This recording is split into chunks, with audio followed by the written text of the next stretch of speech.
السلام علیکم۔ کراچی وین میں آگ کا المناک واقعہ، 12 افراد جھلس گئے، ہر طرف چیخ و پکار اور دل دہلا دینے والے مناظر سامنے آ گئے۔ کیا آپ حالات حاضرہ سے آگاہی حاصل کرنا چاہتے ہیں؟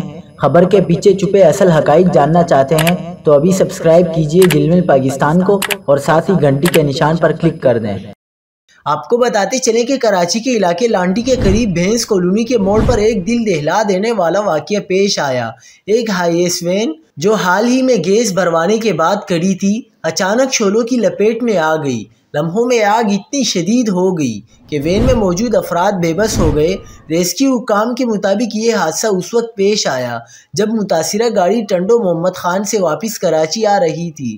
گاڑی میں سوار 12 افراد جن میں معصوم بچے اور خواتین بھی شامل تھے، آگ کی زد میں آ کر بری طرح جھلس گئے۔ زخمیوں کو فوری طور پر اسپتال منتقل کیا گیا جہاں ان کی حالت تشویشناک بتائی جا رہی ہے۔